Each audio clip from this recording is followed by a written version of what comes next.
Alright guys, TacticalRab here and today. Hope you're doing well and enjoying your day so far, and welcome to Championship Sunday. 4 teams remain in the tournament, only one can lift the trophy at the end of the day. Scrappy seems obscenely confident that's going to be his Toronto Ultra team, but a big task ahead for all involved to make it to the grand finals alone. Very much intrigued to your thoughts in the comment section below. Huge games today. Hit the like button if you enjoy. Subscribe if you're new as always, I'd greatly appreciate it. Thanks to Underdog Fantasy as well for supporting today's content. If you guys want to get involved on this Championship Sunday, use the link in the description box below. You've got the standard higher-lower stuff for all the games today. OpTic versus Rocker is first up. The winner of that game plays the loser of FaZe versus Ultra, and then the winner of that loser's finals plays the grand finals against the winner of FaZe Ultra. Going to be an absolute banger day. There's also the rifles options that I mentioned if you guys before, where you can choose between 2 players, either on the same team or a different team, who's going to get more kills. There's an adjustment factor in play because Pred's expected to get more than Dashy, at least in this one. That's how it tends to go. If it is available in your area, sign up using the link in the description box. Play Underdog will match any deposit you make up to the value of $100. Play responsibly, of course, if you choose to, and let's crack right on with the video, baby, because there was a lot to get into. We had a series last night as well that we couldn't cover in last night's video just because it gets kind of late, and that was Assault Los Angeles Guerrillas versus the Minnesota Rocker.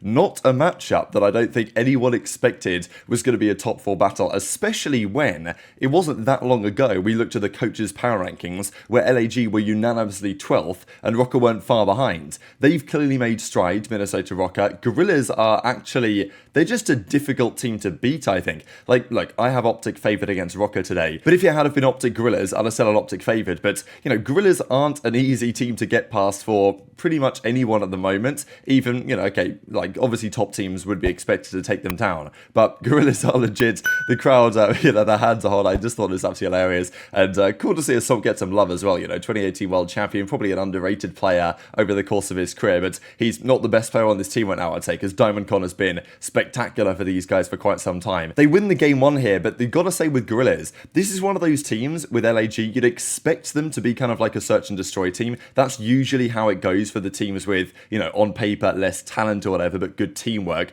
They're usually good in search. The search was what cost them, especially this series. Rocker are solid in search and destroy. It was a big weakness for them right at the start of the season. They played that Vegas series, you guys might remember, where they got slammed in both searches. So they've clearly turned it around in that mode, and look, they tie up the series here. Eventually, though, the control goes the way of Guerrillas, but it was a massive takeover performance here right to the end of this game from Lins, who's, yeah, this guy's so much fun to watch. The bodies get shot, which is pretty, you know, I gotta say, fair play from Lins, because you don't often see bodies get shot before, you know, the series is, as far as they're concerned, locked up. Like, this is a win in game 4 before game 5 has even happened. The bodies get shot, and, like, it works out in their favour. I'm not sure what this second guy is doing. It's a fair play to Lins. And he did just keep on backing up his performance here, because we go to the game 5. Lins actually picks him an ace as well to close us on out with the 1 versus 2. Just disgusting stuff. So, you know, this guy is really in. It's an interesting race for Rookie of the Year this year, because obviously we have Gwyn, we have potentially Snoopy.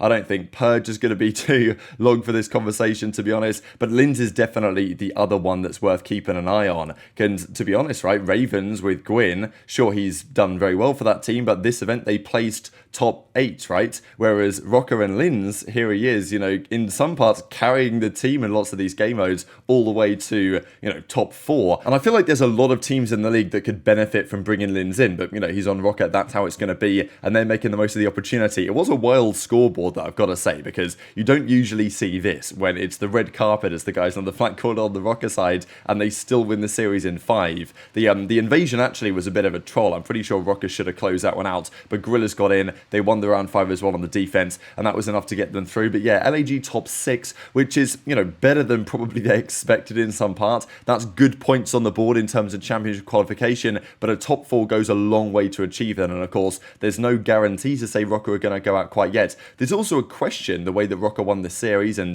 the fact that they've been pretty impressive so far, as to who is the 4th best team right now. Clearly, FaZe, Ultra, OpTic, that's going to be the top 3, with the Subliners getting slammed out top 12. So who's number 4? It can't really be Miami after their placing.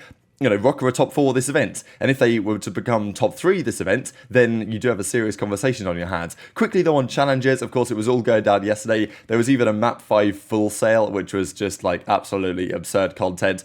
These guys were fuming, and of course a very good reason. Today though, the grand finals will be on the main stage rather earlier in the day than the actual stream begins for the CDL stuff, but there'll be apparently no stream of the lower semis and the lower finals. Like, there's a few issues with this, unfortunately. unfortunately, really, because I know it's obviously a lot of effort to make the Challenger stuff work, but there's talk about the players not being able to warm up for their games. There's going to be no stream for the games, and apparently even media won't be able to watch, which I think is pretty outrageous, right? Because, you know, if you're not going to stream it because of logistical issues or whatever, because they were streaming yesterday's games, then, okay, maybe fair enough, but at least let Ant or some of the guys trying to cover the Challenger scene throw up a Periscope stream or whatever people do nowadays just to show the games or something, right? So at least they can see what's happening. I mean, come on. So those are going on. A couple of big eliminations though, like Boston Academy, I'm pretty sure that's Duxie, they're already gone. Team War as well, like the European guys, Bants like Nasty, Hixie and Beans, they're already gone out of the tournament. I think there's been a few other big scalps as well, but it is FaZe Black that are in basically in the grand final, so they would be expected to win it. They've been looking really good, and also the advantage they have, right, is they get to play the pro teams in scrims a lot of the time, so they just get really good practice, and yeah, here they are in the finals. They are basically making, in that grand finals, a pitch. They're making a pitch to the other teams as to who is the best player to sign, because some of these teams right now will make changes after this major, like I think there's no doubt about that, and Asim, Brack, Kremp, you know, and Exceed, of course, will be trying to make their case. As much as they're trying to win the finals, they're also trying to make their case that they are the man to sign from challengers when it comes to locking down a team over the next couple of weeks, because they are effectively competing for CDL spots on good teams. You know, if Thieves will be a pretty attractive destination if they were to make a move, as potentially with the Seattle Surge. So very interesting to keep an eye on. But yesterday we did have that mega series, OpTic versus FaZe. I'm hoping for a rematch today. I would love to see it. I wonder what would happen if it's Toronto versus OpTic. I think that OpTic have a better chance in the FaZe series than the Toronto series. Maybe I'm wrong about that, but it feels like if Toronto, it's like a matchup thing. You see this in previous seasons. Ultra have historically matched up pretty well against OpTic. Yes, it's a different OpTic team now, and yes, to be fair, it's a different Toronto team now. But it's like over the last couple of years where FaZe would always tend to lose to OpTic, and but they would always tend to be Ultra, and then Thieves were kind of like, you know, hit or miss really with whoever they played. So it is matchup dependent, but then again, they are different teams this year, I suppose. But yesterday was pretty fascinating to see. Kenny, especially in their map 4, absolutely went off, but, you know, after the reset in the map 5, OpTic lost the momentum and just didn't play as good fundamental search and destroy as FaZe did from then to the end of the series. And, you know, obviously Formal and Nade Shot, giving gas to Kenny. And, you know, there's just been no doubt that Kenny and Pred have been the two best players on OpTic this season. Those are the two brand new players. And if they continue playing at the level they played at yesterday, they will be a serious threat if the search and destroy improves. And, you know, you could argue if Dashy and Shotzzy pick up some of the slack, because there has been some questions over those two players at times this weekend. I will wonder if this tweet will not exactly come back to bite Drazah, right? But, you know, as he says, way too icy, which, to be fair, like the game 5 was pretty icy. They clutched up, they did well. But, look, you're not won the tournament yet, right? You've just made it to Championship Sunday. The OpTic rematch is still very possible if OpTic were to beat Rocker, as they're favoured to do, and if Toronto were to beat FaZe, which is probably not the favourite. I would say FaZe are probably the favourites, given the fact that they haven't lost so far this season,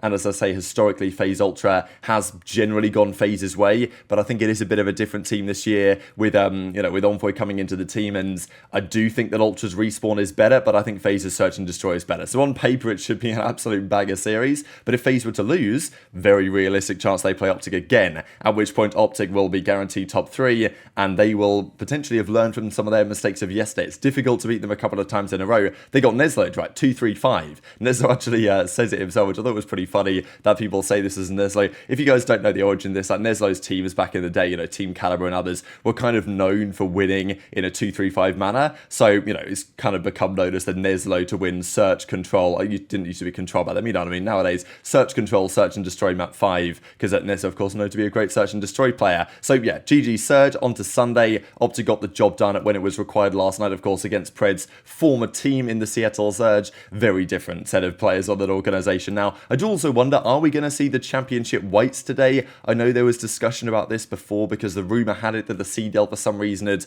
shut this down. I don't really know. It was always the OpTic thing that if they made the Champ Sunday, they'd bring out the white jerseys. That was like the whole thing, the championship whites that they would come to the play with. But apparently they're not allowed to do that anymore. I don't know if that's true. We'll see, I guess, tomorrow whether there's any truth in that. But I wanted to share what Scrappy had to say here, because this guy is so full of confidence. It's actually incredible. You gotta love it, really. You do have to love this guy. At least I think. I just think he's hilarious. And, I mean, look, this is what he has to say after the Minnesota Rocker series. I do believe that Toronto are the most confident team in the entire game. I think even sometimes it goes too far when they're in series that they think they're going to slam, and therefore they kind of start trolling. My feeling is that when Ultra play FaZe today, they will tighten up a little bit, and they will be an even scarier force to contend with, because I think, you know, even Champs Grand Finals when Scrappy got cooked and all that stuff, like, they still went in with mega confidence, and maybe that even came back to bite them, because I think Skyz was saying on the Breaker Boy podcast with Dreal that they turned up for that Champs Sunday way earlier than Toronto did. Like, Toronto just rocked up, like, just before the match, whereas New York had been there all day scrimming, prepping, and Toronto seemed like convinced they were going to win anyway. So sometimes I think the extra confidence can come back to bite these guys, but I think it also helps in some part as well. And this is what he has to say to Scump and Zin. You know, we're always confident no matter who we come out against. You know, I thought it was going to be a slamming like as it was. You know, first map was probably close, but you know, after that, it's just clinical work from us. I just get kills. That's my job. But hey, you know, come back.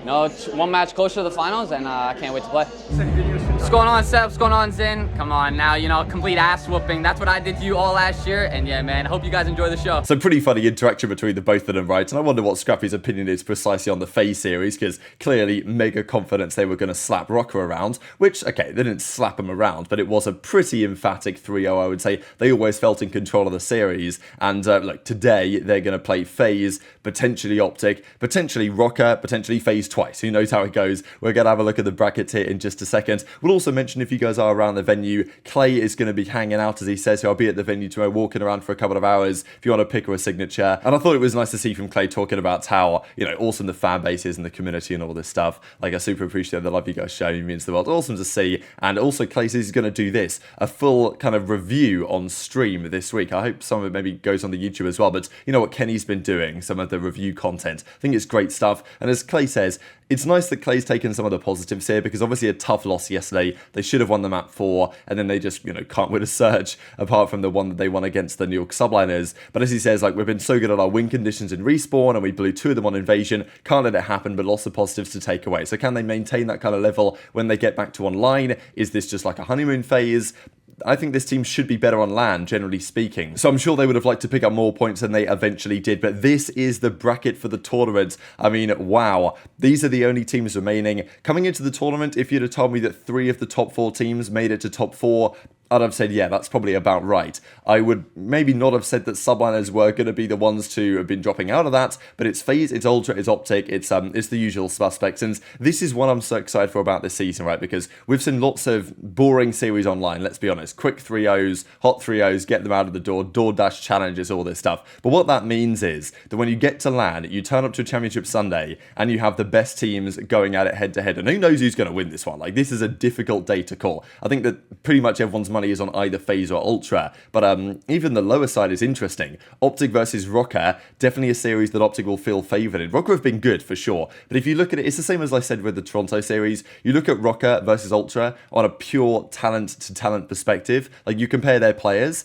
and you see very little way that they can win the series, and you see a similar thing with OpTic in a way. But what I'm really interested in this series is the game 2, because if OpTic win the game 2 against Rocker and they win that search and destroy, they take some S&D confidence into the losers finals, then they might have some confidence they can actually win the tournament, because they know that they're going to need to win some searches today if OpTic want to win this tournament. There's no way they could get through on just respawns against likes of FaZe and Ultra if they want to make the run. So their search needs to improve. If they can win map 2 against Rocker, a pretty solid search team that won both against the Los Angeles Grillers last night, that will put their confidence up. But yeah, so I think I have to take OpTic to win this one. I'll probably say 3-1, to be honest, on the balance of probabilities. And then it goes down to FaZe Ultra.